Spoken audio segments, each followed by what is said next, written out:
إن الحمد لله نحمده ونستعينه ونستغفره ونعوذ بالله من شرور أنفسنا ومن سيئات أعمالنا من يهده الله فلا مضل له ونشهد أن لا إله إلا الله وأن محمدا عبده ورسوله الذي أرسله بالحق بشيرا ونذيرا وداعيا إلى الله بإذنه وسراجا منيرا فقد قال الله تعالى في كلامه المجيد وفرقان الحميد أعوذ بالله من الشيطان الرجيم بسم الله الرحمن الرحيم يا أيها الذين آمنوا لا تقدموا بين يدي الله ورسوله واتقوا الله إن الله سميع عليم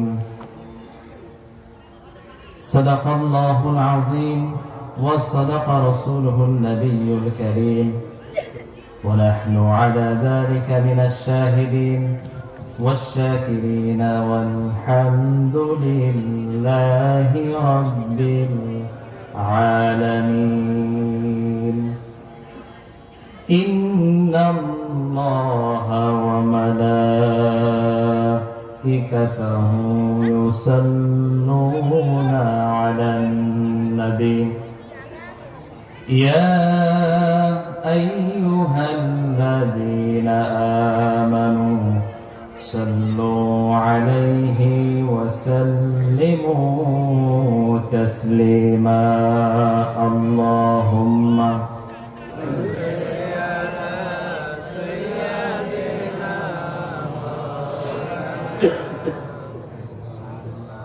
وعلى آل سيدنا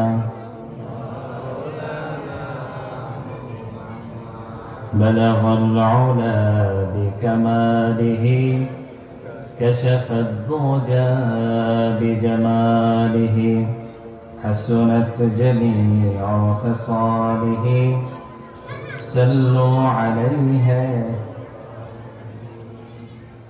কাজীর গ্রাম আল মুবারক জামে মসজিদ কমিটি ও যুব সমাজের উদ্যোগে অষ্টম বার্ষিক তাফসীরুল কোরআন মাহফিলের মুহতারাম সভাপতি জনাব সরদার আব্দুল সালাম সাহেব, আজকের মাহফিলের প্রধান আকর্ষণ, প্রধান মেহমান, বিশিষ্ট ইসলামী চিন্তাবিদ মুফাসসিরে কোরআন হযরত মাওলানা মুহাম্মদ রকিবুল ইসলাম সিরাজি সাহেব, বিভিন্ন প্রান্ত থেকে আগত মুসলিম ভাইরা, পর্দার অন্তরালে আমার মা ও বোনেরা, সকলকে আমার অন্তরের অন্তঃস্থল থেকে জ্ঞাপন করছি মোবারকবাদ। সর্বপ্রথমেই আমরা সেই মহান আল্লাহ তাবারক ওয়া তাআলার দরবারে অসংখ্য অগণিত শুকরিয়া আদায় করি যে আল্লাহ সুবহানাহু ওয়া তাআলা আমাদেরকে একটা ইলমি পরিবেশে আসার ও বসার তৌফিক দান করেছেন। এজন্য আপনারা খুশি না বেজার? খুশির আওয়াজ কি জোরে হয় না আস্তে হয়? আসুন আমরা কালিমাতুশ শুকর জবান খুলে দিয়ে আদায় করি, বলি আলহামদুলিল্লাহ। অসংখ্য অগণিত দরুদ ও সালাম সর্বকালের সর্বশ্রেষ্ঠ মহামানব, দো জাহানের বাদশাহ, সৈয়দুল মুরসালিন, রাহমাতুল লিল আলামিন, খাতামুন নবিয়্যিন মুহাম্মদ মুস্তাফা সাল্লাল্লাহু আলাইহি ওয়াসাল্লামের উপর। প্রিয় হাজিরিন, আপনারা সবাই কেমন আছেন? আলহামদুলিল্লাহ। আমাদেরকে ভালো রেখেছেন কে? আল্লাহ। আজকের আলোচনার টপিক হলো সামাজিক শান্তি প্রতিষ্ঠার নীতিমালা। আমরা সবাই শান্তি চাই তো, নাকি অশান্তি চান? শান্তি চান কে কে? হাত তোলেন, হাত নামান। এবার অশান্তি চান কে কে? হাত তোলেন। কেউ চান না? সবাই আমরা শান্তি চাই, কি বলেন? শান্তি পেতে হলে কিছু মূলনীতি আপনাকে পালন করতে হবে, তা না হলে এমনি এমনি শান্তি আসবে না, ঠিক কিনা? কথা বলেন। সেজন্য আজকে আমরা কোরআন ও সুন্নাহর আলোকে জানব কিভাবে সমাজের ভিতরে শান্তি প্রতিষ্ঠিত করা যায়, তার মূলনীতি সম্পর্কে। আমি আপনাদের সামনে তেলাওয়াত করেছি কোরআনুল কারীমের 49 নম্বর সূরা, সূরা হুজুরাত থেকে। কোন সূরা? আওয়াজ করে বলেন, কোন সূরা? হুজুরাত। হুজুরাত শব্দের অর্থ হলো কক্ষ, কামরা, ইংরেজিতে বলে রুম। প্রশ্ন আসে যে আল্লাহ পাক হুজুরাত নামে এই সূরাটির নামকরণ করলেন কেন? প্রশ্ন আসে কিনা? তার কারণ হলো দুইটা। কয়টা?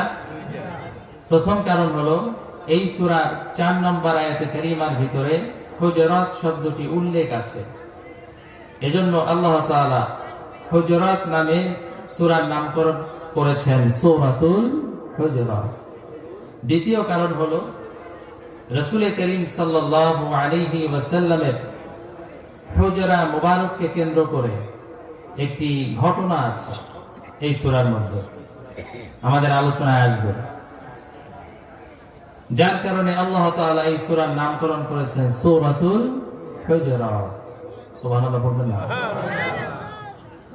এই সূরার মধ্যে আল্লাহ তাআলা মানুষকে কিছু সামাজিক শিষ্টাচার শিক্ষা দিয়েছেন, যেগুলি পালনের দ্বারা সমাজের ভিতরে শান্তি প্রতিষ্ঠিত হয়। মানুষ সমাজে কিভাবে চলবে, একজন আরেকজনের সঙ্গে কিরকম আচার ব্যবহার করবে, তার গাইডলাইন এই সূরার মধ্যে ঢুকিয়ে দিয়েছেন কে? জোরে বলুন, কে? আল্লাহ। এই জন্য এই সূরাকে বলা হয় সূরাতুল আখলাক ওয়াল আদাব, অর্থাৎ শিষ্টাচারের সূরা। কোন ব্যক্তি যদি শিষ্টাচার শিখতে চায়, আদব শিখতে চায়, ভদ্রতা শিখতে চায়, সভ্যতা শিখতে চায়, নম্রতা শিখতে চায়, ম্যানার শিখতে চায়, সে যেন সূরা হুজুরাত বেশি বেশি অধ্যয়ন করে। সুবহানাল্লাহ বলেন। যদি আপনি শিষ্টাচার শিখতে চান, কোন সূরা পড়বেন? সূরাতুল হুজুরাত। যদি আদব কায়দা শিখতে চান, ভদ্রতা শিখতে চান, কোন সূরা পড়তে হবে? সূরাতুল হুজুরাত। সুবহানাল্লাহ বলেন। এই সূরার মধ্যে আল্লাহ তাআলা মোট 12টি শিষ্টাচারের কথা বলেছেন। কয়টা? আরো জোরে, কয়টা? এই 12টা শিষ্টাচার যদি আমরা আমাদের জীবনে ধারণ করতে পারি, তাহলে আমাদের জীবন সুন্দর হবে, আমাদের পরিবার সুন্দর হবে, আমাদের সমাজ সুন্দর হবে, আমাদের রাষ্ট্র সুন্দর হবে। সুবহানাল্লাহ। সুতরাং আর দেরি নয়, আসুন আমরা সংক্ষেপে 12টি শিষ্টাচার সম্পর্কে জানি। কি বলেন? 1 নম্বর শিষ্টাচার, আল্লাহ পাক বলছেন আল্লাহ এবং রাসূলের থেকে কখনো অগ্রগামী না হওয়া। বলেন 1 নম্বর শিষ্টাচার কি? আল্লাহ এবং রাসূলের থেকে কখনো অগ্রগামী না হওয়া। আল্লাহ পাক বলেন, ইয়া আইয়ুহাল্লাযীনা আমানু লা তুকদ্দিমু বাইনা ইয়াদাইল্লাহি ওয়া রাসূলিহি ফাত্তাকুল্লাহা ইন্নাল্লাহা সামিউন আলীম। হে ইমানদারগণ, হে ইমানদারগণ, তোমরা আল্লাহ এবং রাসূলের থেকে কখনো অগ্রগামী হয়ো না। আল্লাহকে ভয় করো। নিশ্চয়ই আল্লাহ হচ্ছেন সর্বশ্রোতা এবং সর্বজ্ঞ। তিনি সবকিছু শোনেন এবং সবকিছু জানেন। সুবহানাল্লাহ। এই আয়াতের ব্যাখ্যা ইমাম সুয়ুতী লেখেন, লা তুকদ্দিমু বাইনা ইয়াদাইল্লাহি ওয়া রাসূলিহি, আই লা তুকদ্দিমু বিকাউলিন ওয়ালা ফি'লিন বিগাইরি ইযনিহিমা। তোমরা আল্লাহ এবং রাসূলের থেকে অগ্রগামী হও না। এই কথার অর্থ হলো আল্লাহ এবং রাসূলের সিদ্ধান্তের বাহিরে গিয়ে কিছু করো না। আল্লাহ এবং রাসূল যেটা সিদ্ধান্ত দেন সেটাই চূড়ান্ত। সেটাই কি? আওয়াজ করে বলুন, সেটাই কি? আল্লাহ এবং রাসূলের সিদ্ধান্তের বাহিরে গিয়ে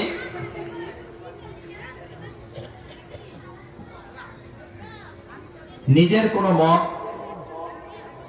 অথবা সমাজের কোনো অজুহাত, সমাজের মানুষ কি বলবে, সমাজে তো এটাই চলে, আমি করলে সমস্যা কোথায়, এরকম অজুহাত আছে না নাই?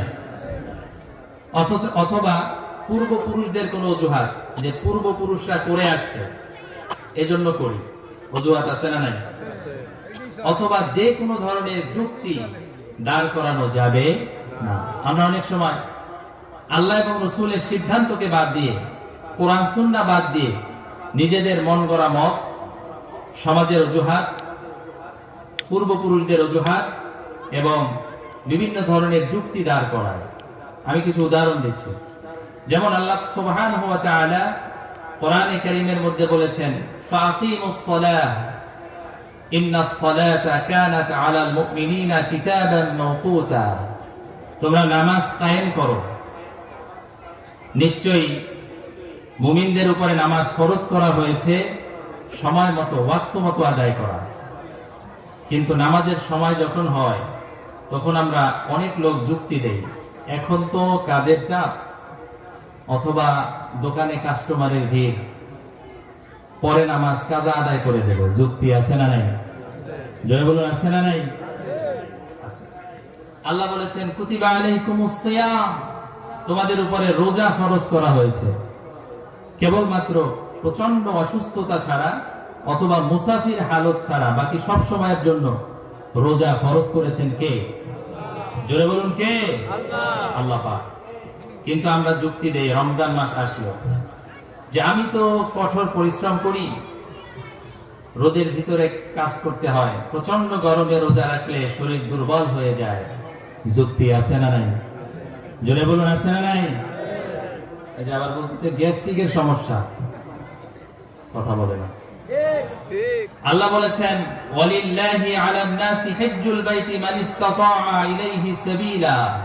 প্রত্যেক সামর্থ্যবান মুসলমানের উপরে জীবনে একবার হজ আদায় করা ফরজ। ফরজ করেছেন কে? আল্লাহ। জোরে বলুন, কে? আল্লাহ। কিন্তু আমরা যুক্তি দেই, আগে ছেলে মেয়ের বিয়ে দেই, তারপরে বুড়ো হব, এরপরে বুড়ো বয়সে হজ আদায় করব। আচ্ছা বলেন তো, হজ কি জোয়ানকালের ইবাদত না বৃদ্ধকালের ইবাদত?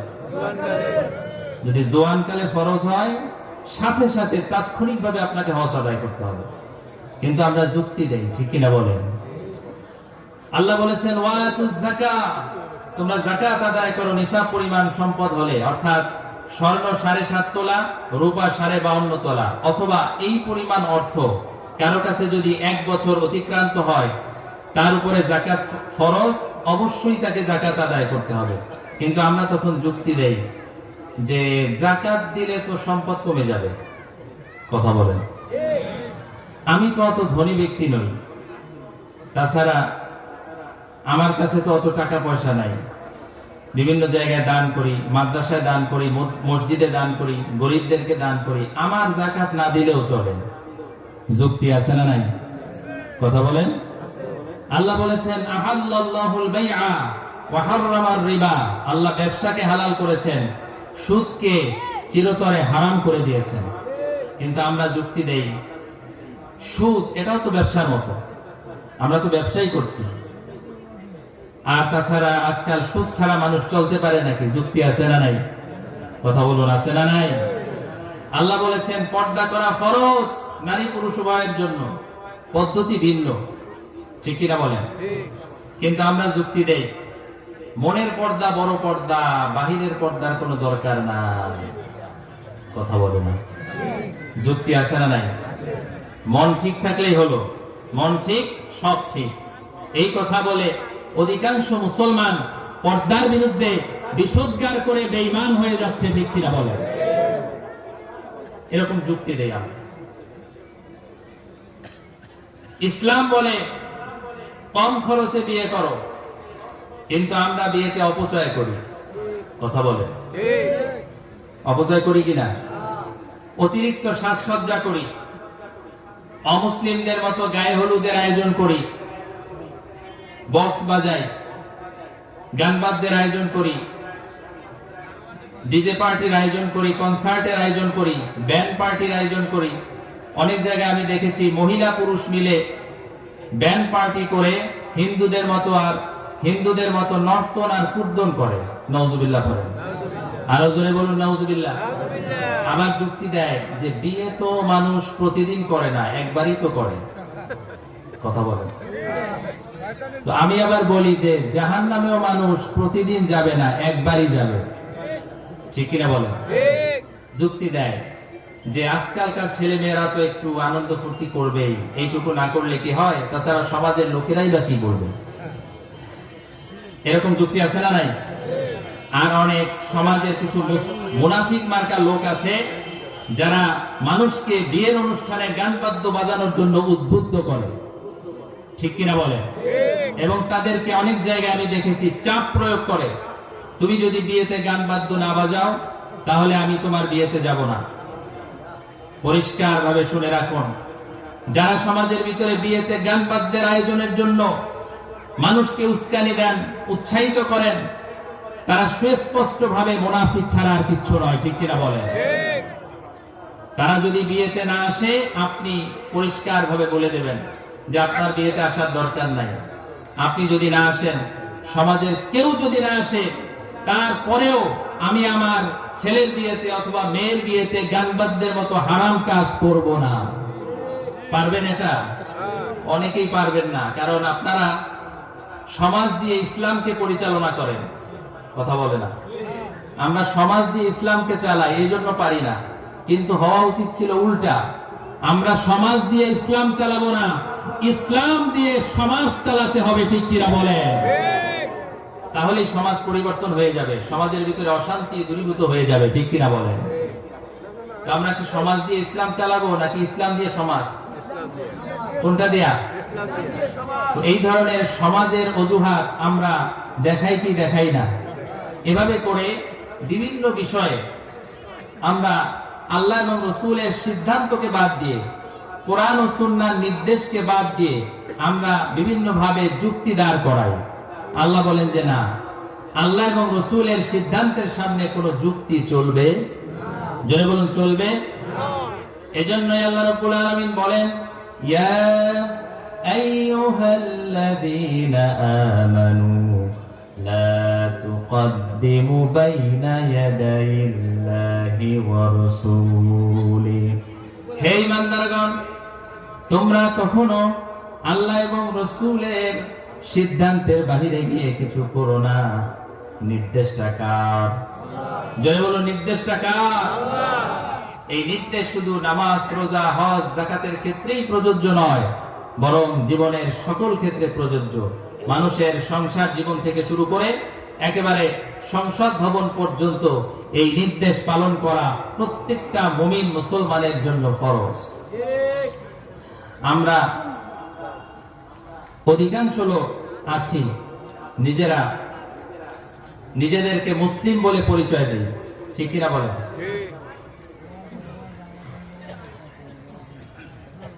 মুমিন বলে পরিচয় দিই, কিন্তু জীবনের সকল ক্ষেত্রে আমরা কোরআন সুন্নাহকে মেনে চলি না।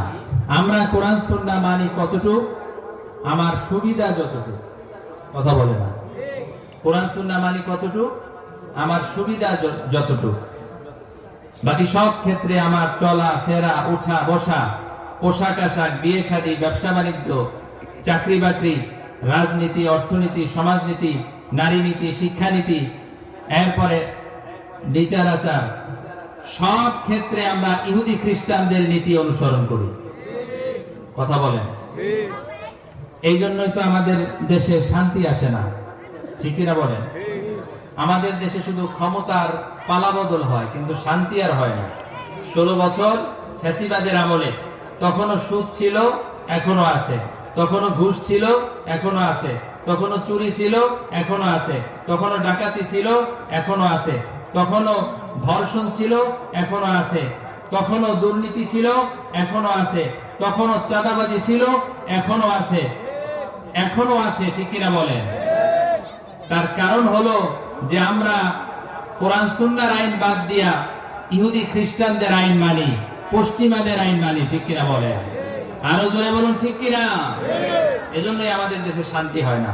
শান্তি যদি পেতে হয় তাহলে অমুসলিমদের তৈরি করা আইনের বুকে লাথি মেরে আমাদেরকে কোরআন ও সুন্নাহর আইনকে হৃদয়ে ধারণ করতে হবে, ঠিক কিনা বলে? আরো জোরে বলুন, ঠিক কিনা? সাহাবায়ে কেরাম জীবনের প্রত্যেকটা ক্ষেত্রে তারা কোরআন সুন্নাহর অনুসরণ করতেন। কোনটা? কোরআন ও হাদিসের। হাদিস শরীফের মধ্যে এসেছে রাসূল করিম সাল্লাল্লাহু আলাইহি ওয়াসাল্লাম হযরত মুয়াজ বিন জাবাল রাদিয়াল্লাহু তাআলা আনহুকে যখন ইয়েমেনের শাসনকর্তা নিযুক্ত করবেন, তখন মুয়াজ বিন জাবালকে প্রশ্ন করলেন, হ্যাঁ মুয়াজ, তুমি তো বিচার ফয়সালা করবা, শাসন কার্য পরিচালনা করবা, বিমা তাহকুম, তুমি কোন আইন দ্বারা বিচার ফয়সালা করবা? হযরতে মুয়াজ বিন জাবাল রাদিয়াল্লাহু তাআলা আনহু তখন বললেন, বিকিতাবিল্লাহ, আমি আল্লাহর কিতাব দ্বারা বিচার ফয়সালা করব। নবীজি তখন মুয়াজ বিন জাবালকে বললেন, ফাইন লাম তাজিদ, তুমি যদি আল্লাহর কোরআনে কোন বিষয়ের সমাধান খুঁজে না পাও, তাহলে কোন আইন দ্বারা বিচার ফয়সালা করবা? হযরত মুয়াজ বিন জাবাল তখন বললেন, বিসুন্নতি রাসূলিল্লাহ, আল্লাহ রাসূলের সুন্নাত অর্থাৎ হাদিস দ্বারা বিচার ফয়সালা করব। নবীজি তখন মুয়াজ বিন জাবালকে বললেন, ফাইন লাম তাজিদ, হাদিসের মধ্যেও যদি কোনো বিষয়ের সমাধান খুঁজে না পাও, তাহলে কোন আইন দ্বারা বিচার ফয়সালা করবা? হযরত মুয়াজ বিন জাবাল তখন বললেন, আমি তখন গবেষণা করে বিচার ফয়সালা করব।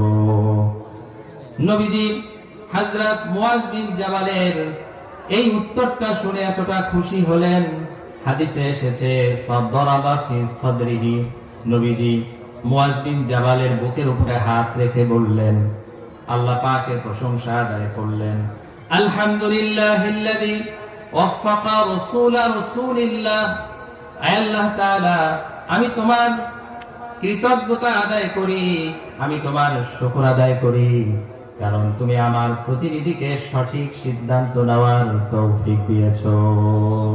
জোরে বলি আল্লাহু আকবার, আরো জোরে আল্লাহু আকবার। তাহলে দেখেন, সাহাবায়ে কেরাম জীবনের প্রত্যেকটা ক্ষেত্রে অগ্রাধিকার দিতেন কোনটাকে? কোরআন এবং হাদিসকে। বলেন, কোরআন এবং হাদিসকে। নিজের মতের স্থান দিয়েছেন পরে। হযরত মুয়াজ বিন জাবাল যদি নিজের মতকে কোরআন সুন্নাহর আগে বলতেন, বেয়াদবি হতো কিনা? জোরে বলুন, হতো কিনা? হযরত মুয়াজ বিন জাবাল সেটা সাহস করেন নাই, সেই ধৃষ্টতা তিনি দেখান নাই, আগে কোরআন সুন্নাহর স্থান দিয়েছেন। এতেই বোঝা যায় সাহাবায়ে কেরাম জীবনের সকল ক্ষেত্রে কোরআন ও সুন্নাহকে মেনে চলতেন। সুবহানাল্লাহ। তাহলে প্রথম শিষ্টাচার আমরা জানলাম যে আল্লাহ এবং রাসূলের থেকে কখনো অগ্রগামী না হওয়া, তার মানে জীবনের সকল ক্ষেত্রে কোরআন ও সুন্নাহকে মেনে চলা। এটা হচ্ছে 1 নম্বর গাইডলাইন। আমি যদি এখন আপনাকে প্রশ্ন করি যে আমরা কোরআন ও সুন্নাহ মানব কোনখানে, কি উত্তর দেবেন? বলেন, সবখানে। আমরা কোরআন সুন্নাহ মানব কোনখানে? নাকি সুবিধা যেই জায়গায় ওই জায়গায়? নাকি কোরআন সুন্নাহ কোনখানে মানবেন? সবখানে। আল্লাহর নামের একটা তাকবীর দেন, নারায়ে তাকবীর, নারায়ে রিসালাত, কোরআন ও সুন্নাহর আলো। ঘরে ঘরে তো এমনিতেই জ্বলে, এখন স্লোগান হবে কোরআন ও সুন্নাহর আলো, সংসদে জ্বালো। কোরআন সুন্নাহর আলো, কারণ সংসদে জ্বললে এমনিতেই ঘরে ঘরে জ্বলবে। কথা বলে, সংসদে যদি চুরি বন্ধ হয় সারা দেশে চুরি বন্ধ হয়ে যাবে। সংসদে যদি আপনার চাঁদাবাজি বন্ধ হয় সারা দেশে বন্ধ হয়ে যাবে। সংসদে যদি মাদক বন্ধ হয় সারা দেশে বন্ধ হয়ে যাবে। এজন্য কোরআন জ্বালাতে হবে সংসদে, ঠিক কিনা বলেন? কোরআন সুন্নাহর আলো, সংসদে জ্বালো। কোরআন সুন্নাহ যেখানে, কোরআন সুন্নাহ নাই যেখানে, মনে থাকবে নাকি ভুলে যাবেন? আমরা কিন্তু ভুলে যাই। আমরা থাকবো কোরআন সুন্নাহ যেখানে সেখানে, ঠিক কিনা বলেন?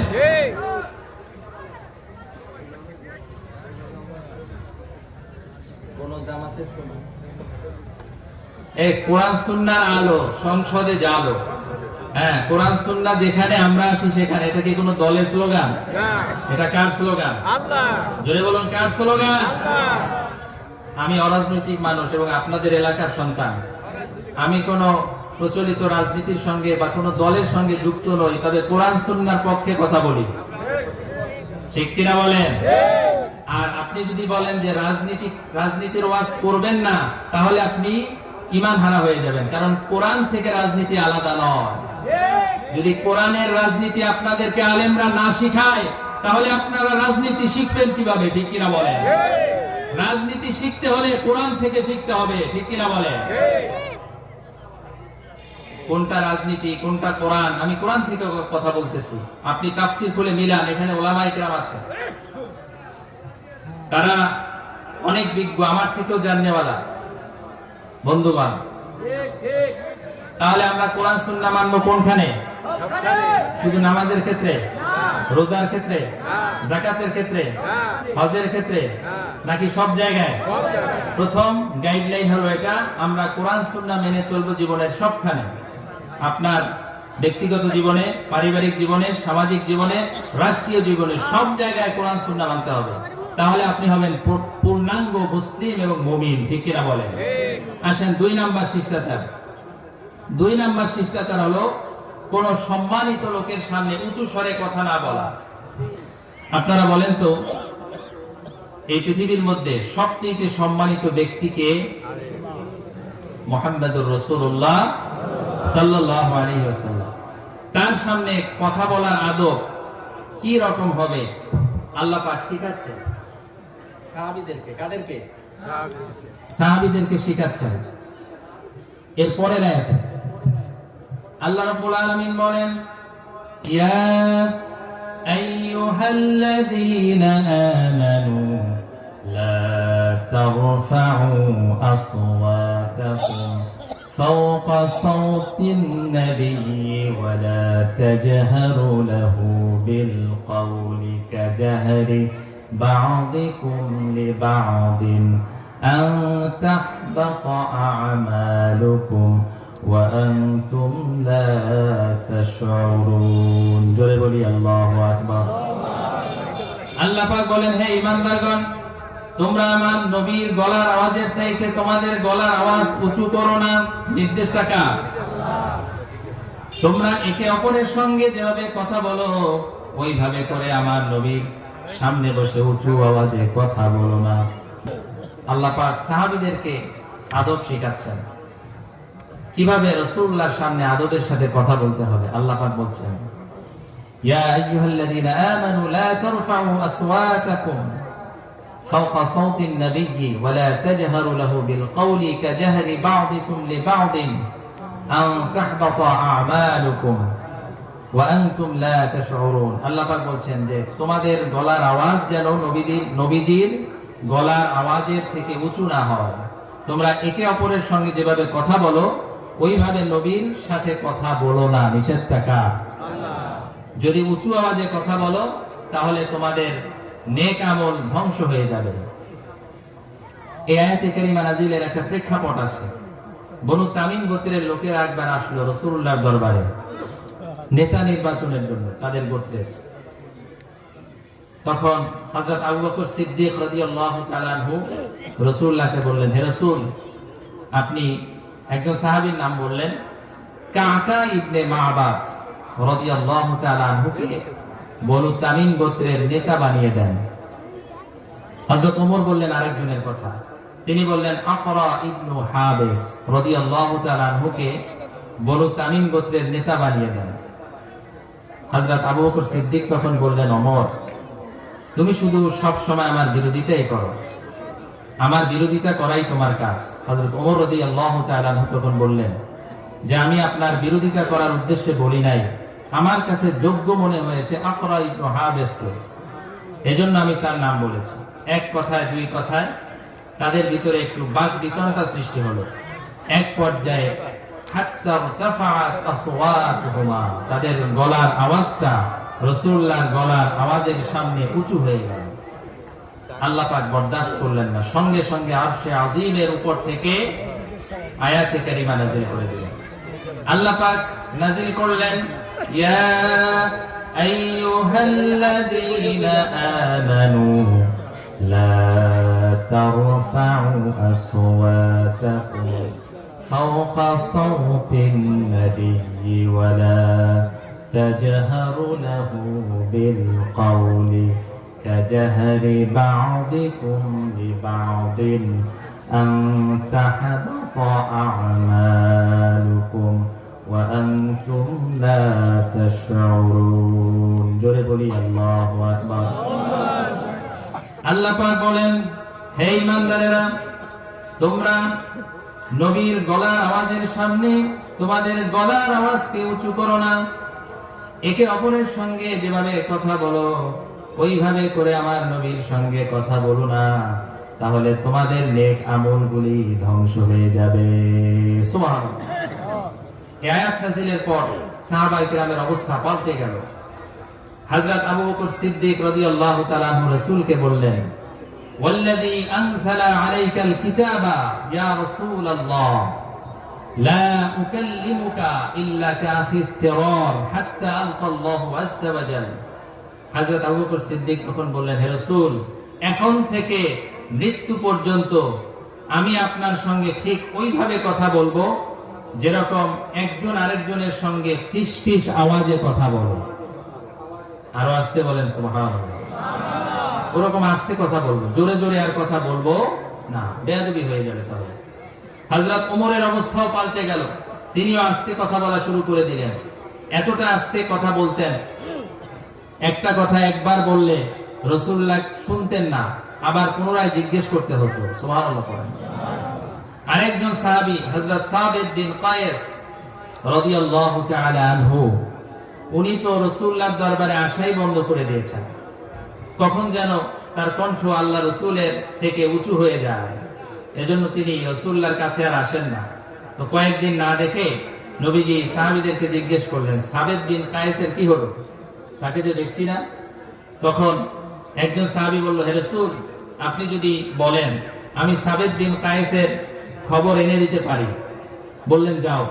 তিনি চলে গেলেন তার বাড়িতে, গিয়ে দেখলেন সাবিত বিন কায়েস মাথাটাকে নিচু করে ঘরে বসে আছে। বললেন, সাবিত বিন কায়েস, তোমার কি খবর? তুমি যে রাসূলুল্লাহর কাছে যাও না, তার কারণ কি?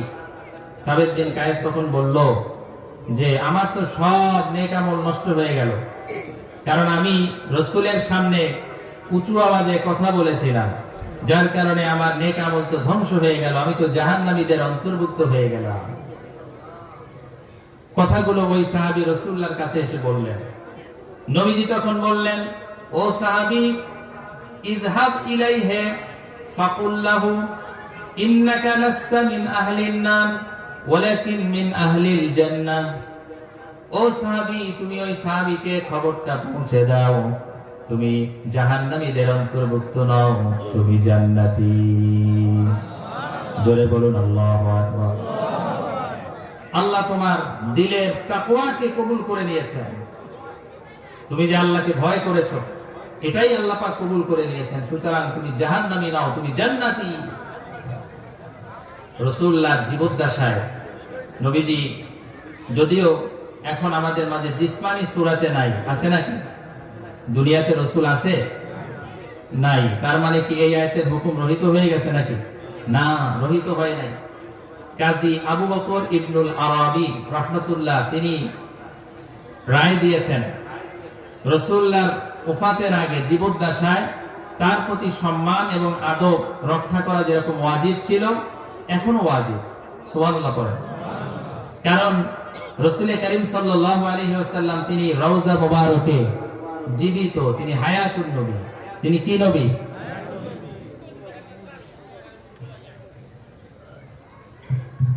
হাদিস শরীফের মধ্যে এসেছে, ইন্নাল আনবিয়া আহইয়াউন ফি কুবুরিহিম ইউসাল্লুন, নিশ্চয় নবীরা কবরে জীবিত, সব নবীরা জীবিত এবং তারা নামাজও আদায় করে কবরে। নবীরা যদি জীবিত হয় তাহলে আমাদের রাসূল মুহাম্মদুর রাসূলুল্লাহ সাল্লাল্লাহু আলাইহি ওয়াসাল্লাম তিনি কি জীবিত নন? জীবিত কিনা? জীবিত। এজন্য কেউ যদি রওজা মুবারকে যায় রওজা জিয়ারত করার জন্য, তখনও এই আদব রক্ষা করতে হবে। উঁচু স্বরে কথা বলা সেখানে বসে বেয়াদবি, উঁচু স্বরে সালাম দেওয়া বেয়াদবি। সুবহানাল্লাহ। শুধুমাত্র রাসূলুল্লাহর ক্ষেত্রে এই আদব ওয়াজিব বিষয়টা এমন নয়। রাসূলুল্লাহর হাদিস যেখানে পাঠ করা হয়, কোরআন ও হাদিসের আলোচনা করা হয়, সেখানে বসে উঁচু স্বরে কথা বলা চরম বেয়াদবি। আমরা এই ভুল কাজগুলি কিন্তু করি। ওয়াজ হয়, মাহফিল হয়, দোকানপাটে বসে আমরা হই হুল্লা করি, কথা বলেন। আদব নাই আমাদের মধ্যে। কোরআন ও হাদিসের আলোচনা চলাকালীন প্যান্ডেলে এসে বসে যেতে হবে, বাহিরে বসে কথাবার্তা বলা যাবে না, হট্টগোল করা যাবে না। চরম পর্যায়ের বেয়াদবি এবং কুফরি হয়ে যাবে। কি হয়ে যাবে? আপনার ঈমান নষ্ট হয়ে যাবে যদি আপনি হট্টগোল করেন, গোলমাল সৃষ্টি করেন। বন্ধুগণ, তাহলে কোরআন ও সুন্নাহর আলোচনা যেখানে হয় সেখানে বসেও এই আদব পালন করা ওয়াজিব।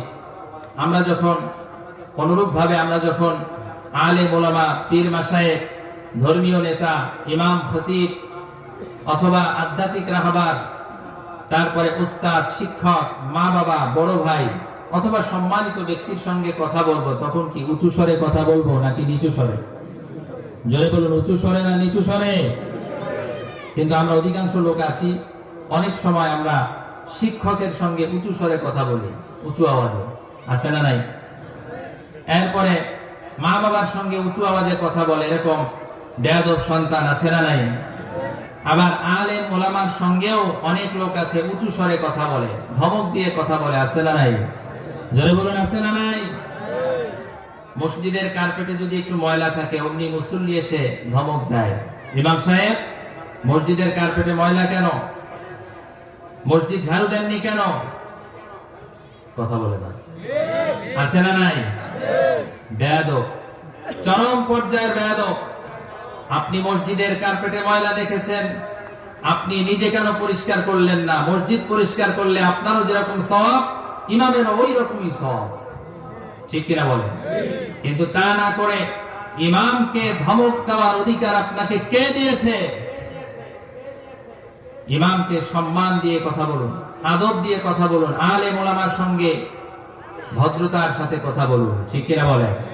ইমামের ভুল থাকতে পারে, একজন আলেমের ভুল থাকতে পারে, কিন্তু সে তো ভুলের ঊর্ধ্বে নয়, সে তো মানুষ, ভুল তো হতেই পারে, কিন্তু তাকে সম্মানজনক ভাষায় শুধরাতে হবে, সংশোধন করতে হবে। তাকে ধমক দিয়ে, অপমান করে, মানুষের সামনে লাঞ্ছিত করে সংশোধন করা যাবে না, এটা আদবের খেলাফ।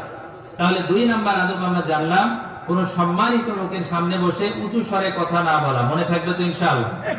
মনে থাকবে তো?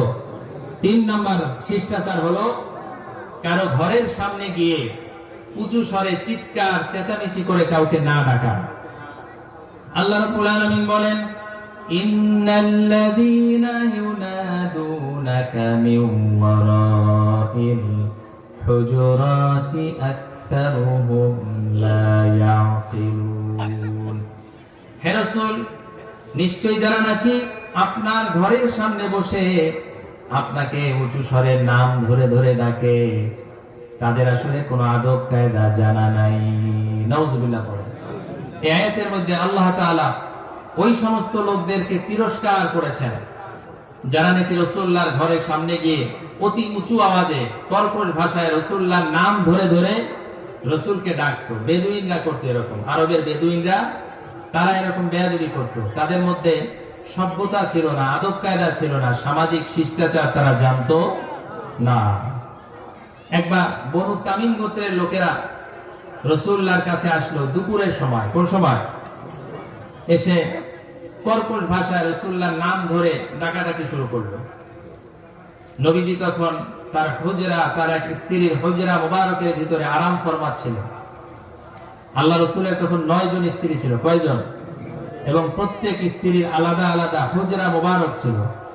সেই হুজরা মুবারকগুলি খেজুর পাতা দ্বারা তৈরি ছিল। সুবহানাল্লাহ পড়বেন না? এবং প্রত্যেকটা হুজরা মুবারকের সামনে কালো রঙের মোটা কাপড় দ্বারা পর্দা ঝুলানো থাকতো। রাসূলুল্লাহ পালাক্রমে এক একজন স্ত্রীর সঙ্গে সময় কাটাতেন, আরাম করতেন, বিশ্রাম নিতেন।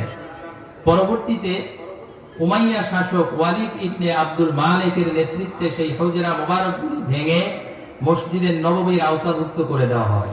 তো যখন এই হুজরা মুবারকগুলি ভেঙে ফেলা হয়, তখন মদিনাতে যারা ছিল তারা অঝরে কান্না করেছিল। রাসূলুল্লাহর হুজরা মুবারক ভেঙে ফেলা হচ্ছে এই কষ্টে। সুবহানাল্লাহ। তো দুপুর বেলায় বনু তামিম গোত্রের লোকেরা এসে রাসূলুল্লাহকে নাম ধরে ধরে ডাকতেছে, উখরুজ ইলাইনা ইয়া মুহাম্মদ, হে মুহাম্মদ আমাদের কাছে বেরিয়ে আসুন। নাউজুবিল্লাহ বলেন।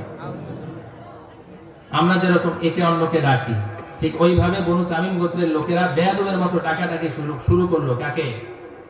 রাসূলকে। আল্লাহ পাক বরদাস্ত করতে পারলেন না। সঙ্গে সঙ্গে আল্লাহ তাআলা আরশে আজিমের উপর থেকে আয়াতে কারিমা নাযিল করে দিলেন।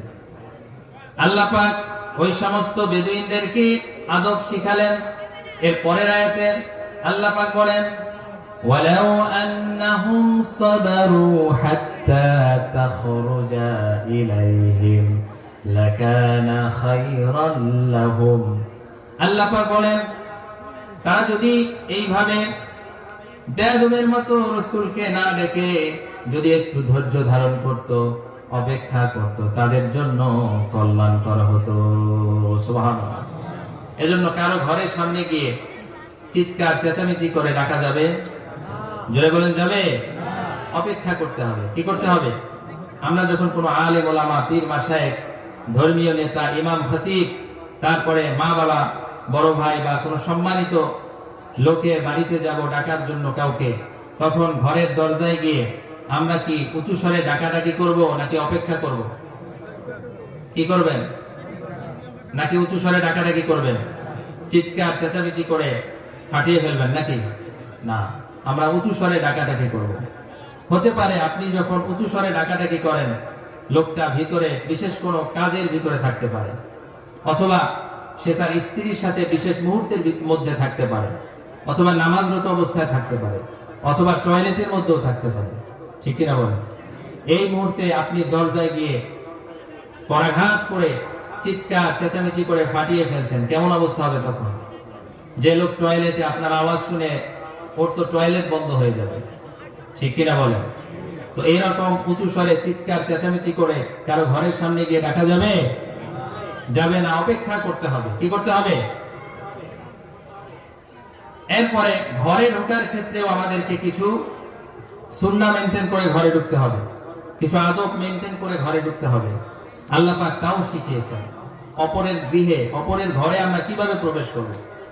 আল্লাহ পাক বলেন, ইয়া আইয়ুহাল্লাযীনা আমানু লা তাদখুলু বুয়ুতান গায়রা বুয়ুতিকুম হাত্তা তাস্তানিসু ওয়া তুসাল্লিমু আলা আহলিহা যালিকুম খায়রুল লাকুম লাআল্লাকুম তাযাক্কারুন। জোরে বলি আল্লাহু আকবার।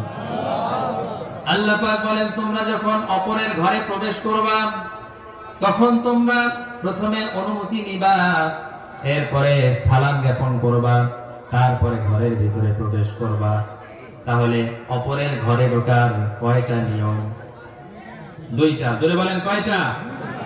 দুইটা পদ্ধতি। প্রথমে অনুমতি চাওয়া, তারপরে কথা বলে না, শুনতেছেন? মনোযোগ আছে না গেছে? খুব গুরুত্বপূর্ণ আলোচনা, মনোযোগ দেন, কাজে লাগবে। দুইটা নিয়ম শিখালেন অপরের ঘরে ঢোকার, দুইটা নিয়ম, একটা হলো অনুমতি চাওয়া আর একটা হলো সালাম দেওয়া।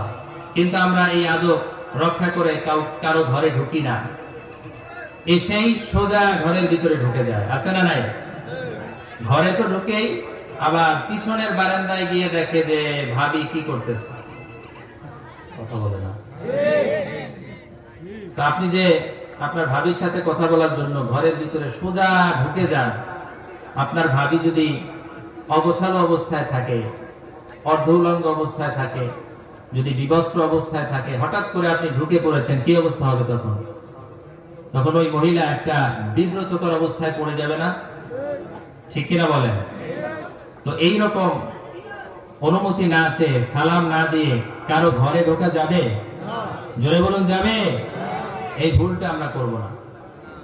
আবার অনেক লোক আছে ঘরে ঢোকার আগে অনুমতিও চায় না, সালামও দেয় না, গিয়েই উকি ঝুঁকি মারে দরজা জানালা দিয়া, আছে না নাই?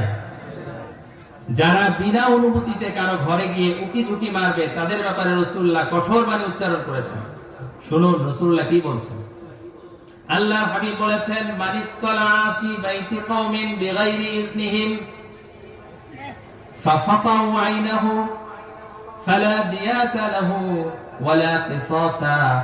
নবীজি বলেছেন, কেউ যদি কারো ঘরে গিয়ে যদি বিনা অনুমতিতে অপরের ঘরে গিয়ে উকি ঝুঁকি মারে, তাহলে তোমরা পাথর দিয়া তার দুই চোখকে ছিদ্র করে দিবে, তাহলে তোমাদের কোনো বিচারও হবে না, তোমরা নির্দোষ সাব্যস্ত হবে, তোমরা দোষী সাব্যস্ত হবে না ইসলামী শরীয়তের আদালতে।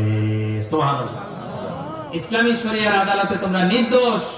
কেউ যদি তোমার ঘরে বিনা অনুমতিতে উকি ঝুঁকি মারে, পাথর মেরে তার চোখের পর্দাকে ছিদ্র করে দেবে। কত বড় কঠিন কথা। তাহলে অপরের ঘরে গিয়ে এই যে ছিদ্র দিয়ে বা জানালা দিয়ে, এরপরে দরজা দিয়ে উকি ঝুঁকি মারবেন, কি করবেন? অনুমতি চাইবেন। কি করবেন? প্রথমে অনুমতি না সালাম? অনুমতি, তারপরে সালাম। আবার অনেক লোক আছে দরজায় গিয়ে কড়াঘাত করে, আছে না নাই? ভেতর থেকে যদি বলা হয় যে কে এসেছেন, বলে আমি। কি বলে? আমি। হযরত জাবির রাদিয়াল্লাহু তাআলা আনহু বর্ণনা করেন, আতাইতুন নবিয়্য সাল্লাল্লাহু আলাইহি ওয়াসাল্লাম বিদাইনিন কানা আলা আবি ফাদাকাতুল বাবা। হযরত জাবির রাদিয়াল্লাহু তাআলা আনহু একবার রাসূলুল্লাহর কাছে আসলেন তার বাবার ঋণ পরিশোধ করার জন্য। এসে নবীজির ঘরের দরজায় গিয়ে নক করেছেন। রাসূলুল্লাহ জিজ্ঞেস করেছেন, কে এসেছো? হযরত জাবির রাদিয়াল্লাহু তাআলা আনহু তখন বললেন, আনা, আমি এসেছি। নাম বলেন নাই। কি বলেন নাই? রাসূলুল্লাহ তখন একটু রাগ হয়ে গেলেন। রাসূলুল্লাহ বললেন, আনা আনা, আমি আমি। হাদিসে এসেছে ফাইন্নাহু কারিহাহা, মনে হয় যেন রাসূলুল্লাহ একটু রাগ হয়েছে, কারণ আমি বলার দ্বারা কারো পরিচয় বোঝা যায় না। আমি তো একটা চোর এসেও বলতে পারে, ডাকাত এসেও বলতে পারে আমি এসেছি, দরজা খুলে দেন। আর আপনি যদি দরজা খুলে দেন, আপনার সোনা দানা টাকা পয়সা সব নিয়ে যাবে। কথা বলেন। আনা আনা, আমি আমি বলা যাবে? কি করতে হবে? অনুমতি চাইতে হবে 3 বার। কয়বার? জয় বলেন, কয়বার? প্রথমবার অনুমতি চাইবেন এইভাবে, আমি শিখাই দিচ্ছি। আমি কি ভিতরে আসতে পারি? তখন ভিতর থেকে যদি জবাব আসে, আসেন। এরপরে আসসালামু আলাইকুম ওয়া রাহমাতুল্লাহ বলে ঘরে ঢুকবেন। যদি জবাব না আসে, তাহলে দ্বিতীয়বার অনুমতি চাইবেন, আমি কি ভিতরে আসতে পারি? যদি ভিতর থেকে জবাব আসে, আসেন, তাহলে সালাম দিয়ে ঘরে ঢুকবেন। যদি দ্বিতীয়বারও জবাব না আসে, তৃতীয়বার অনুমতি চাইবেন, আমি কি ভিতরে আসতে পারি? যদি ভিতর থেকে জবাব আসে, আসেন, তাহলে আপনি সালাম দিয়ে ঘরে ঢুকবেন। যদি তৃতীয়বারও অনুমতি না দেওয়া হয়, কাম ব্যাক, ওখান থেকে ফিরে যেতে হবে। আল্লাহ বলেন, যালিকুম খায়রুল লাকুম লাআল্লাকুম তাযাক্কারুন, এটার ভিতরেই মুমিনের কল্যাণ নিহিত। সুবহানাল্লাহ। তাহলে অপরের ঘরে ঢোকার সিস্টেম কয়টা? 2টা। অনুমতি চাওয়া, সালাম দেওয়া। অনুমতি চাওয়া, সালাম দেওয়া। আর আপনি যখন অনুমতি চাইবেন বা সালাম দিবেন, ঘরের হয় ডান পাশে নয় বাম পাশে দাঁড়াবেন, সোজাসুজি দাঁড়ানো যাবে না, নিষেধ।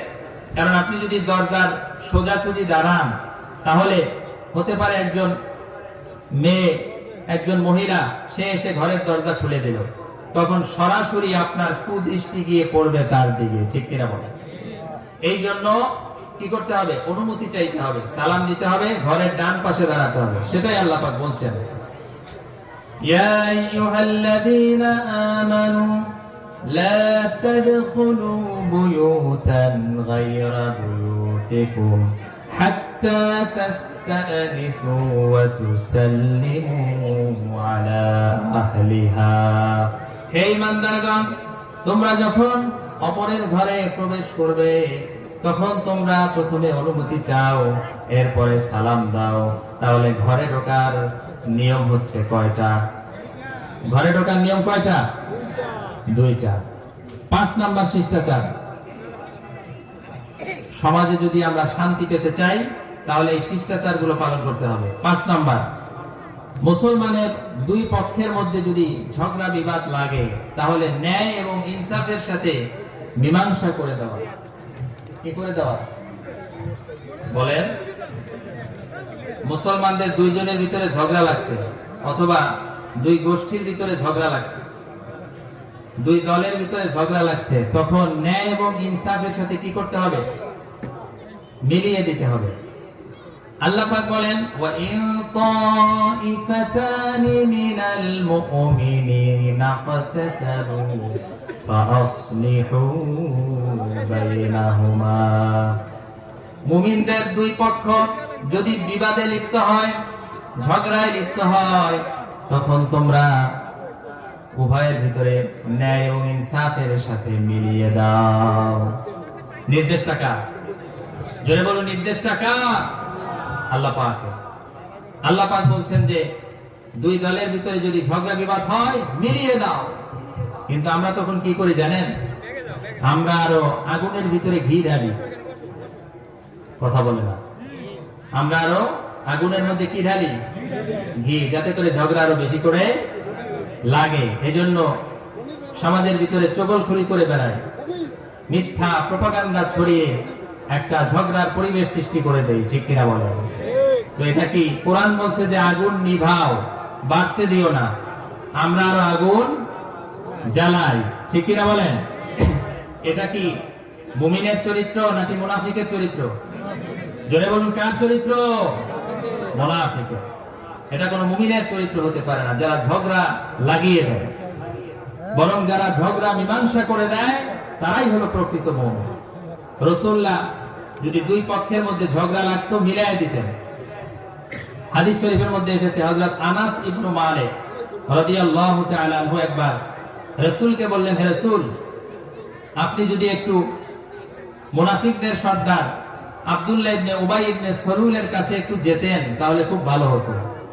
কারণ মুনাফিকদের সর্দার আব্দুল্লাহ ইবনে উবাই ইবনে সালুল অত্যন্ত অহংকারী প্রকৃতির ছিল, এবং সে সমাজের ভিতরে ফিতনা সৃষ্টি করে বেড়াতো, ঠিক কিনা বলেন?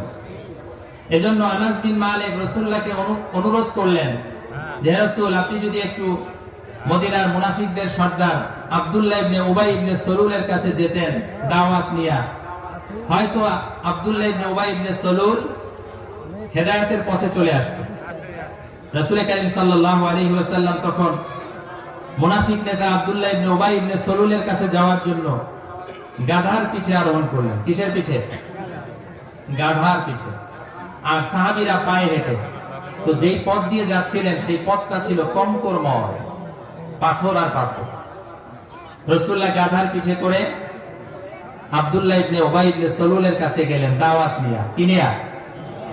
যখন তার কাছে গিয়েছেন, মুনাফিকদের সর্দার আব্দুল্লাহ ইবনে উবাই ইবনে সালুল রাসূলুল্লাহকে লক্ষ্য করে বলল, ওয়াল্লাহি লাকাদ আযানি নাতনু হিমারিকা। হে মুহাম্মদ, তুমি যে গাধার পিঠে করে আমার কাছে এসেছো, সেই গাধার দুর্গন্ধ আমাকে কষ্ট দিচ্ছে। নাউজুবিল্লাহ বলেন। রাসূলুল্লাহর গাধা নিয়ে কটূক্তি করলো কে? মুনাফিক নেতা আব্দুল্লাহ ইবনে উবাই ইবনে সালুল। তখন আনসারদের মধ্য থেকে একজন সাহাবী দাঁড়িয়ে বলল, ওয়াল্লাহি লাহিমারু রাসূলিল্লাহি সাল্লাল্লাহু আলাইহি ওয়াসাল্লাম আতয়াবু রিহাম মিনকা, আল্লাহর কসম করে বলি রাসূলুল্লাহর গাধার যে সুগন্ধ আসে, সুগন্ধ বের হয়, সেই সুগন্ধর থেকে তোমার থেকেও সেই সুগন্ধ উত্তম। বলেন সুবহানাল্লাহ। এবার মুনাফিক নেতা আব্দুল্লাহ ইবনে উবাই ইবনে সালুলের পক্ষের এক লোক গেছে খেপে, তিনি তো ওই লোকটাকে গালি দিয়ে ফেললো। এক কথায় দুই কথায় উভয়ের ভিতরে তুমুল ঝগড়া শুরু হয়ে গেল, মারামারি শুরু হলো। হাদিসে এসেছে ফাকানা বাইনাহুমা দারবুন বিল জারিদ ওয়াল আইদি ওয়ান নিআল, এমন ভাবে ঝগড়া আর মারামারি শুরু হলো, এক দল আরেক দলকে লাঠি দ্বারা আঘাত করতে লাগলো, হাতাহাতি শুরু হলো, এমনকি জুতা নিক্ষেপ শুরু হলো। সঙ্গে সঙ্গে আল্লাহ রাব্বুল আলামিন আয়াত নাযিল করলেন, ওয়া ইন তাইফাতানি মিনাল মুমিনিনা ফাতাতালু ফাআসলিহু বাইনাহুমা। হে রাসূল, মুমিনদের মধ্যে দুই দল যদি ঝগড়া বিবাদে লিপ্ত হয় তাহলে আপনি তাদের মধ্যে ন্যায় এবং ইনসাফের সাথে মিলিয়ে দেন। নির্দেশ আসলো কার দরবার থেকে? জোরে বলুন, কার দরবার থেকে? আল্লাহ পাকের নির্দেশ পাওয়া মাত্রই মুহাম্মদ সাল্লাল্লাহু আলাইহি ওয়াসাল্লাম উভয় পক্ষের মধ্যে মীমাংসা করে দিলেন, মিলিয়ে দিলেন। সুবহানাল্লাহ পড়েন। তো রাসূলুল্লাহ কি ঝগড়া লাগাতেন নাকি দুই পক্ষের মধ্যে মিলিয়ে দিতেন? আমরা কি করব? ঝগড়া লাগাবো না মিলিয়ে দেব? কথা বলেন। আমরা অনেকে আছি ঝগড়া মিলিয়ে দেই, তবে ন্যায় এবং ইনসাফের সাথে মীমাংসা করি না, পক্ষপাতিত্ব অবলম্বন করে মীমাংসা করি। কথা বলেন। চিন্তা করে ও তো আমার দলের লোক, অথবা ও তো আমার আত্মীয়, ওর বিরুদ্ধে আমি বলি কিভাবে? এই কথা চিন্তা করে যে লোক অন্যায় করেছে তার পক্ষ অবলম্বন করে তাকে নির্দোষ বানানোর চেষ্টা করে, আর যে লোক অন্যায় করে নাই তার বিরুদ্ধে অভিযোগ দায়ের করে তাকে সমাজের মানুষের সামনে লাঞ্ছিত করার চেষ্টা করে। ঠিক কিনা বলেন? তো এইরকম বেইনসাফি ভাবে মানুষের মধ্যে মীমাংসা করলে চলবে নাকি ন্যায় এবং ইনসাফের সাথে মিলিয়ে দিতে হবে? আপনি যখন ন্যায় এবং ইনসাফের সাথে একে অন্যের সঙ্গে মিলিয়ে দিবেন, আপনার সম্মান এবং মর্যাদা আল্লাহ তাআলার কাছে বেড়ে যাবে। আল্লাহর হাবিব বলেছেন, আল মুকসিতুনা ইনদাল্লাহি ইয়াওমাল কিয়ামাতি আলা মানাবিরা মিন নূরিন আলা ইয়ামিনিল আরশ আল্লাযীনা ইয়াদিলুনা হুকমিহিম। নবীজি বলেছেন, যে ব্যক্তি মুসলমানদের দুই পক্ষের ভিতরে, দুই ব্যক্তির ভিতরে ঝগড়া হলে ন্যায় এবং ইনসাফের সঙ্গে মিলিয়ে দেয়, কিয়ামতের দিন ওই ব্যক্তি আল্লাহ রাব্বুল আলামিনের আরশে আজিমের ডান পাশে নূরের মিম্বরে বসা থাকবে। সুবহানাল্লাহ। তার স্থান হবে কোথায়? আল্লাহ পাকের আরশে আজিমের ডান পাশে নূরের মিম্বরে। আপনি যদি দুই ব্যক্তির ঝগড়া ন্যায় এবং ইনসাফের সঙ্গে মিলিয়ে দেন, সুবহানাল্লাহ পড়বেন না? আরো জোরে বলুন না সুবহানাল্লাহ। তাহলে আমরা মানুষের মাঝে মীমাংসা করব পক্ষপাতিত্ব অবলম্বন করে নাকি ন্যায় এবং ইনসাফের সাথে? কোরআন আমাদেরকে কি শিখায়, হাদিস কি শিখায়? ন্যায় এবং ইনসাফের সঙ্গে মানুষের মধ্যে মিলিয়ে দেব। ঠিক কিনা বলেন? যদি ন্যায় এবং ইনসাফের সঙ্গে একজন আরেকজনের মধ্যে মিলিয়ে দেন, অন্য হাদিসে এসেছে, সাবআতুন ইউজিল্লুহুমুল্লাহ লা জিল্লা ইল্লা জিল্লুহু। 7 শ্রেণীর মানুষ কিয়ামতের দিন আরশে আজিমের নিচে ছায়া লাভ করবে। কয় শ্রেণী? যেদিন আল্লাহর ছায়া ছাড়া কোনো ছায়া থাকবে না, সূর্যটা মাথার উপরে চলে আসবে, জমিনটা তামার হয়ে যাবে, মানুষেরা হয়রান হয়ে যাবে, পিপাসার্ত হয়ে যাবে, ক্ষুধার্ত হয়ে যাবে, মানুষের শরীর থেকে ঘাম ঝরতে থাকবে। কারো ঘাম হবে হাঁটু পর্যন্ত, কারো কোমর পর্যন্ত, কারো গলা পর্যন্ত, কেউ বা আবার ঘামের ভিতরে সাঁতরাতে থাকবে। মানুষেরা ক্ষুধার যন্ত্রণায় অস্থির হয়ে যাবে। ঠিক সেই কঠিন মুহূর্তে আল্লাহ তাআলা ওই সমস্ত মানুষকে আরশে আজিমের নিচে ছায়া দান করবেন, যারা হবে ইমামুন আদিলুন, ন্যায় বিচারক। ন্যায় বিচারক যারা হবে তাদেরকে আল্লাহ তাআলা কিয়ামতের সেই কঠিন ময়দানে আরশে আজিমের নিচে ছায়াদান করবেন। ওই রকম বিচারক আমরা হতে চাই কি চাই না? কথা বলেন। বলবেন হুজুর আমরা কি বিচারক? আমরা প্রত্যেকে বিচারক, ঠিক কিনা বলেন? কিছু না কিছু বিচার আমরা করে থাকি, ঠিক কিনা বলেন? আমরা অনেক সময় দুই ভাই দ্বন্দ্ব লাগছে, মিলিয়ে দেই কি দেই না? কথা বলেন। স্বামী স্ত্রীর ভিতরে ঝগড়া লেগেছে, আমরা বিচার করি কি করি না? দুই প্রতিবেশীর মধ্যে ঝগড়া লাগছে, আমরা বিচার করি কি করি না? যখন বিচার করব তখন ন্যায় এবং ইনসাফের সাথে বিচার করব। আল্লাহ তাআলা কিয়ামতের দিন আরশ আজিমের নিচে ছায়া দান করবেন। তাহলে 5 নাম্বার শিষ্টাচার আমরা জানলাম, মুসলমানদের দুই পক্ষের ভিতরে যদি বিরোধ সৃষ্টি হয়, ঝগড়া বিবাদ লাগে, তাদের উভয়ের মাঝে ন্যায় এবং ইনসাফের সাথে মিলিয়ে দেওয়া। 6 নাম্বার শিষ্টাচার, কখনো কাউকে তুচ্ছ তাচ্ছিল্য করে উপহাস করে কথা না বলা। নিষেধ টাকা, জোরে বলুন নিষেধ টাকা। আল্লাহ রাব্বুল আলামিন বলেন, ইয়া আইয়ুহাল্লাযীনা আমানু লা ইয়াসখার কওমুন মিন কওমিন আসা আন ইয়াকুনু খায়রান মিনহুম। আল্লাহ পাক বলেন, হে ঈমানদারগণ, লা ইয়াসখার কওমুন মিন কওমিন, তোমরা কাউকে তুচ্ছ তাচ্ছিল্য করে উপহাস করে কথা বলো না। হতে পারে এমন তুমি যাকে তুচ্ছ তাচ্ছিল্য করে কথা বলো, সে তোমার থেকে আল্লাহর কাছে উত্তম। বলেন সুবহানাল্লাহ। তাফসীরের কিতাবে এসেছে যে এই আয়াত নাযিল হয়েছিল হযরত সাবিত বিন কায়েস ইবনে শাম্মাস রাদিয়াল্লাহু তাআলা আনহুর ব্যাপারে। তিনি একটু কানে কম শুনতেন। তো রাসূলুল্লাহর দরবারে যখন যেতেন তখন সাহাবীরা রাসূলের পাশে বসার জন্য তাকে জায়গা করে দিত। তো একদিন আসতে লেট করে ফেলেছেন, তখন মানুষের ঘাড় ডিঙ্গিয়ে রাসূলের দিকে যাচ্ছেন আর বলতেছেন, জায়গা করে দাও, আমার জন্য জায়গা করে দাও। তো সাহাবীরা ওই সাহাবীকে যাওয়ার জন্য জায়গা করে দিচ্ছে। একেবারে রাসূলের কাছাকাছি চলে গিয়েছেন। ঠিক একেবারে রাসূলুল্লাহ যখন কাছাকাছি চলে গিয়েছেন, মাঝখানে একজন লোক বাকি। তখনও বললেন যে আমাকে জায়গা করে দাও। ওই সাহাবী তখন বলল, তুমি তো জায়গা পেয়েছো, ওখানেই বসে পড়ো। তখন তিনি একটু রাগ হয়ে ওখানেই বসে পড়লেন। যখন মজলিস শেষ হয়ে গেল, সাবিত বিন কায়েস তখন ওই সাহাবীকে একটু খোঁচা মেরে বললেন যে তুমি আবার কে? ওই সাহাবী তখন বললেন, আনা ফুলানুন, আমি তো অমুক ব্যক্তি। তখন সাবিত বিন কায়েস তাকে বলল, ইবনু ফুলানাতিন, মানে তুমি অমুক মহিলার ছেলে অমুক, মানে তার মায়ের একটা খারাপ নাম ধরে সম্বোধন করলেন, যেই নামে জাহিলিয়াতের যুগে তাকে অপমান সূচকভাবে ডাকা হতো। নাউজুবিল্লাহ পড়ে। সঙ্গে সঙ্গে ওই সাহাবী মাথাটা নিচু করে ফেললেন, খুব লজ্জিত হলেন, ব্যথা পেলেন, কষ্ট পেলেন। আল্লাহ রাব্বুল আলামিন সঙ্গে সঙ্গে এই আয়াতে কারিমা নাযিল করে দিলেন, ইয়া আইয়ুহাল্লাযীনা আমানু লা ইয়াসখার কওমুন মিন কওমিন আসা আন ইয়াকুনু খায়রান মিনহুম। হে ঈমানদারেরা, তোমরা একে অপরকে তুচ্ছ তাচ্ছিল্য করে উপহাস করে কথা বলো না। নির্দেশটা কার? জোরে বলো, নির্দেশটা কার? আল্লাহ পাক।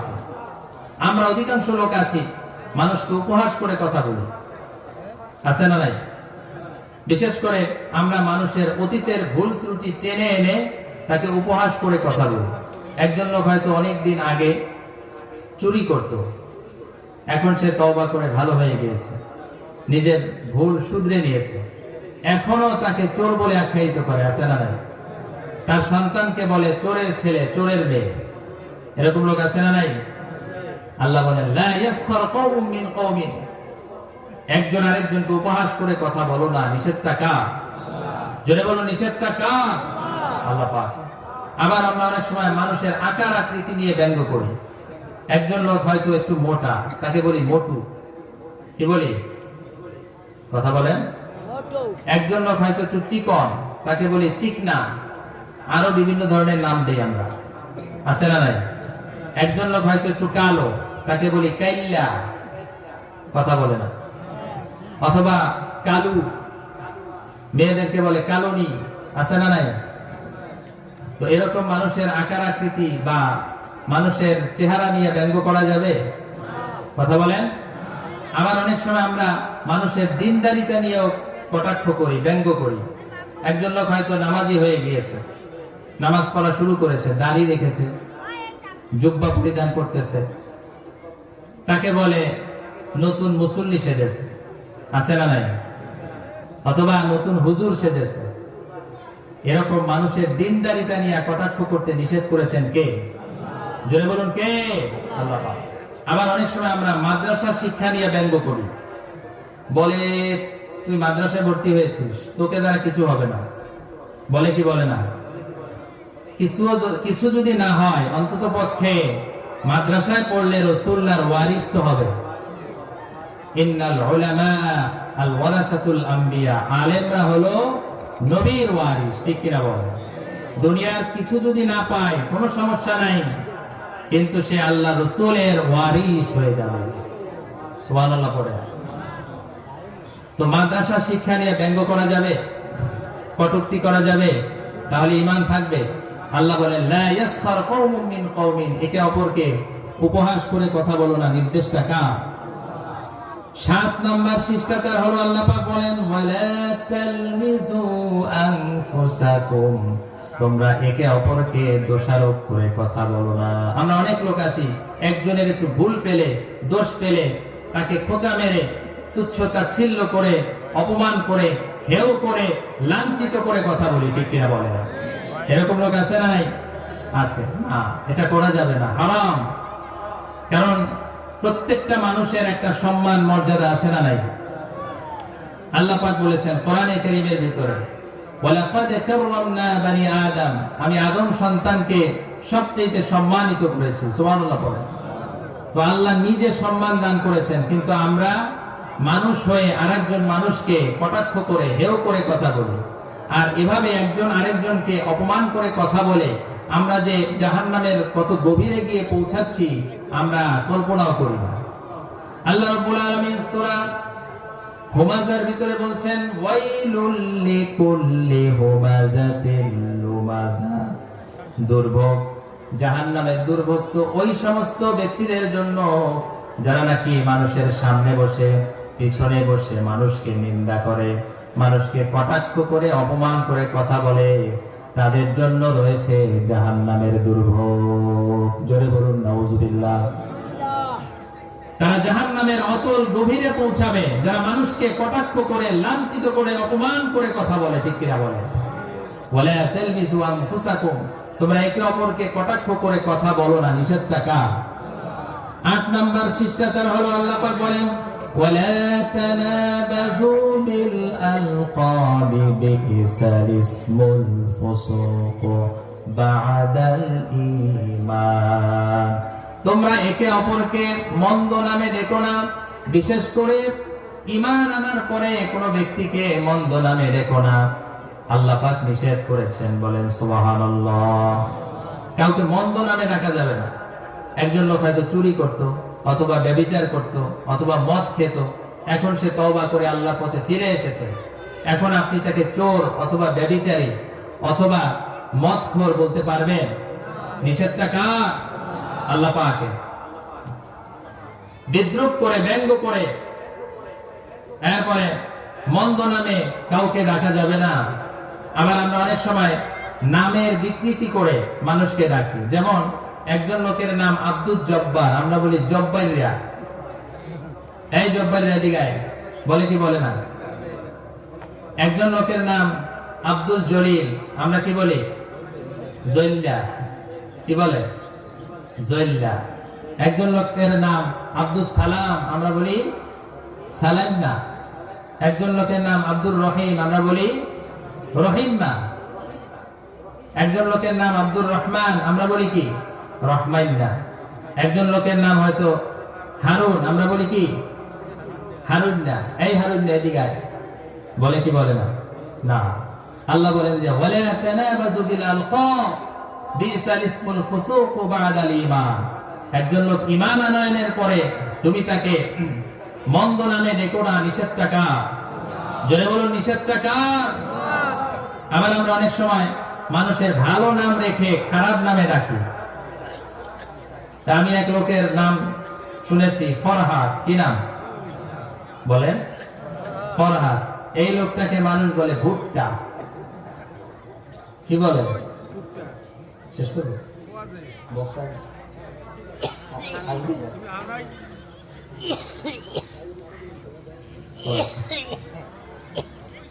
তো যাই হোক, সময় খুব সংক্ষিপ্ত। আমি 12টা শিষ্টাচার ভেবেছিলাম আলোচনা করব, সময় যেহেতু সংকীর্ণ আমি এখানে শেষ করব। তো আমরা এই সূরা হুজুরাতের আলোকে এই শিষ্টাচারগুলো যদি আমরা মেনে চলি, আমাদের সমাজে শান্তি শৃঙ্খলা প্রতিষ্ঠিত হবে। কি বলেন? আমরা একে অপরকে কটাক্ষ করে, অপমান করে, মন্দ নামে ডাকবো, কারো সম্পর্কে খারাপ ধারণা পোষণ করব, কারো বিরুদ্ধে গোয়েন্দাগিরি করব, কারো দোষ ত্রুটি অন্বেষণ করব, কারো বিরুদ্ধে গীবত করব, পরনিন্দা করব, বংশ জাতি গোত্র নিয়ে আমরা কখনো অহংকার করব। এই মোট 12টা শিষ্টাচার আমরা পালন করব। কারা কারা দুহাত উঁচু করে আল্লাহকে দেখিয়ে দেন। লিল্লাহি তাকবীর, লিল্লাহি তাকবীর। আল্লাহ পাক আমাদেরকে সকলকে আমল করার তৌফিক দান করুক। সাদাকাল্লাহুল আযীম ওয়া সাদাকা রাসূলুহুন নবিয়্যুল কারীম ওয়া নাহনু আলা যালিকা মিনাশ শাহিদিন ওয়াশ শাকিরিন ওয়ালহামদুলিল্লাহি রাব্বিল আলামিন। আসসালামু আলাইকুম ওয়া রাহমাতুল্লাহ।